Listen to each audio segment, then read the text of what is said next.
बिल्लू और एक पैंट की कहानी।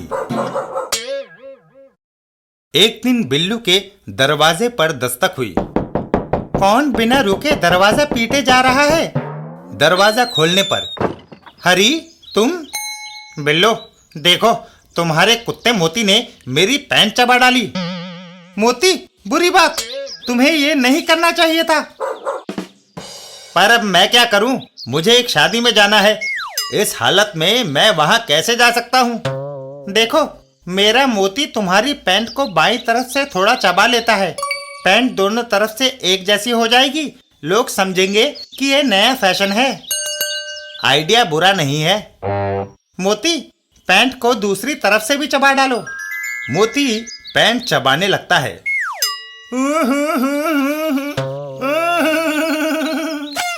अरे हरी, अब क्यों रो रहे हो? कुत्ते ने पैंट बाई तरफ से ज्यादा चबा डाली है।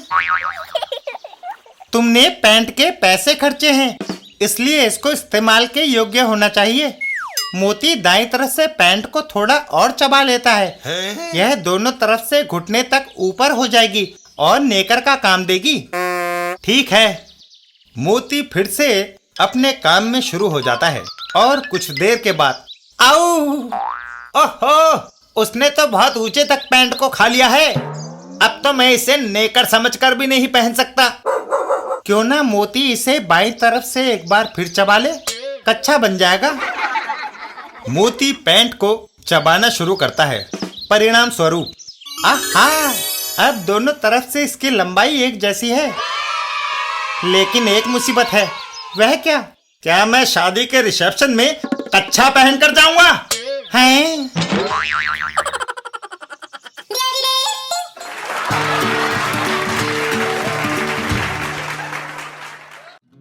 रमन और दाढ़ी का कमाल। एक दिन रमन और मोगा सिंह, दोस्त तुम्हें दाढ़ी अच्छी लगती है? अरे रमन, तो तुम भी दाढ़ी रख लो। मैं पहले देखना चाहता हूं कि दाढ़ी रखकर मैं कैसा लगूंगा। मोगा सिंह एक नकली दाढ़ी मूछ उसकी ओर बढ़ाता है। ये लो, मेरे पास नकली मूछ दाढ़ी है, इन्हें लगाकर तुम देख सकते हो। रमन दाढ़ी मूछ लगाता है। सचमुच दाढ़ी मूछ से मैं रौबीला लगता हूं। और वह घर से बाहर चल देता है। अब जरा बाहर का चक्कर लगाऊं और देखूं कि यार दोस्त मुझे पहचानते हैं या नहीं। रास्ते में वह धनीराम मेरे पास से निकल गया। उसने मुझे नहीं पहचाना, वरना वह जरूर अपना उधार मांगता। तभी, किट्टू दे पप्पा, 2 महीने से कहाँ थे? आज तुम्हें पकड़ लिया है। चलो कार चलो। मैं गिट्टू दा पापा नहीं, रमन हूँ। तुम्हें गलतफहमी हो गई है। फुटबॉल टीम पैदा करके भाग गए और अब अपनी बीवी को भी नहीं पहचानते। पुलिस वाला, सीधे बीवी के साथ जाओ, वरना बड़े घर की हवा खानी पड़ेगी। रमन अपनी दाढ़ी मूछ निकालता है। हवलदार साहब, मेरी दाढ़ी मूछ नकली है। अरे हाँ, बच गए। मैं जैसा हूँ वैसा ही ठीक हूँ।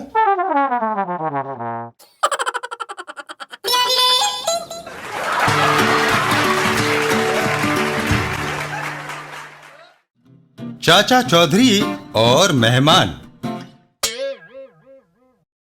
एक दिन चाचा चौधरी के घर पर, बिन्नी आज खाने में क्या पका रही हो? कंकड़, धूल, मिट्टी और कोयले। घर में दालें, चावल, आटा सब कुछ खत्म है। तुमने सारी उम्र नौकरी नहीं की, हमेशा घुमक्कड़ों की जिंदगी बसर की है। चाची! मेरी शादी तो एक रेलवे इंजन ड्राइवर से हो रही थी। वह मुझे शहर शहर घुमाता, मालगाड़ी में बैठाकर। तभी, पोस्टमैन, हमें कौन चिट्ठी लिखेगा? डाकिया घर भूल गया होगा। लो, मेरे दोपहर के खाने का इंतजाम हो गया। एक श्री फोक चौक ने मुझे खाने पर बुलाया है। नीचे पता भी लिखा है। क्या तुम उसे जानते हो? प्राइम मिनिस्टर भारत के सारे लोगों को तो जानता नहीं, पर देश की सारी जनता प्राइम मिनिस्टर को तो जानती है। यह चिट्ठी मेज पर रखकर मैं नहा लूं। मुझे अपने प्रशंसक के घर बन ठन कर जाना चाहिए। इधर एक ठग गातो, चाचा चौधरी, भूखे तो तुम अब भी रहोगे, क्योंकि तुम्हारी जगह मैं पहले पहुंचकर वह खाना चट कर जाऊंगा। चिट्ठी पर पता देख लूं। न्योता किसी फोक चौक की तरफ से आया है। पता है 315 बेला रेला रोड। बस काफी है। मैं चिट्ठी को वापस ज्यों का त्यों रख देता हूँ। मेरी और चाचा चौधरी की शक्ल में बस इतना ही फर्क है कि वह गंजा है और मेरे सिर पर बाल हैं। लेकिन पगड़ी लगाने से मेरे बाल छुप जाएंगे। चलना चाहिए, मुझे उससे पहले पहुंचना है। अरे मत ले पंगा। गातो तेजी से एक तरफ चल देता है। इधर चाचा चौधरी, इतना इत्र क्यों छिड़क रहे हो? ताकि मेजबान खुशबू लेने के लिए बार बार मेरे पास आए और मेरी थाली में खाना डालता रहे। चाचा चौधरी डगडग पे सवार होकर निकल जाते हैं। मैं ठीक टाइम पर 315 बेला रेला रोड पहुंच जाऊंगा। इधर गातो, मुड़कर देखूं चाचा चौधरी आ रहा है या नहीं। हैं, वह ट्रक पर आ रहा है।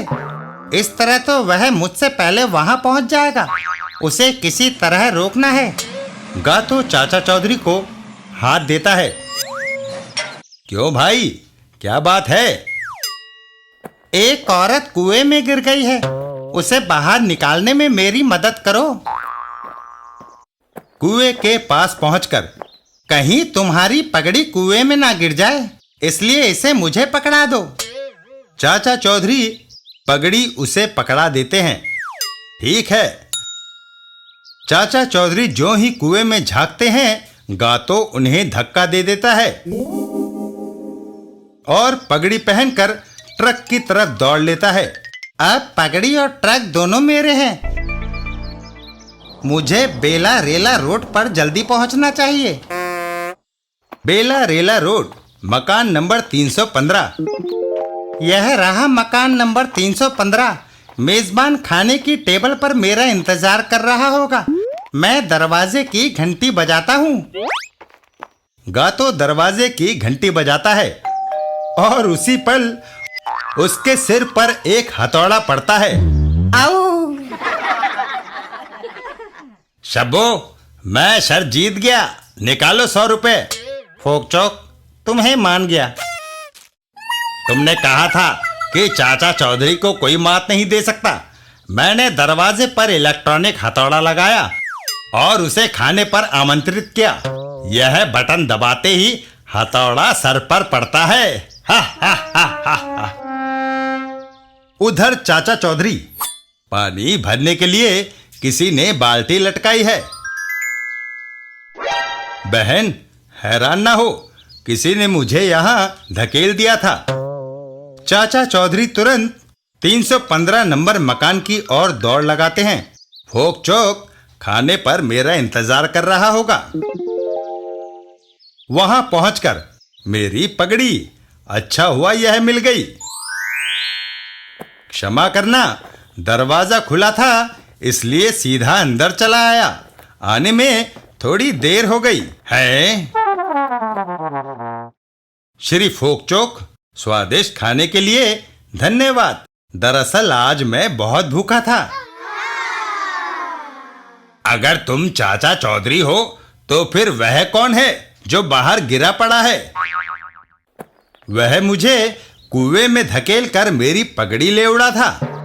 चाचा चौधरी ट्रक पर सवार होकर चल देते हैं। अगली बार कब बुला रहे हो? निकालो 100 रुपया, शर्त मैं जीता।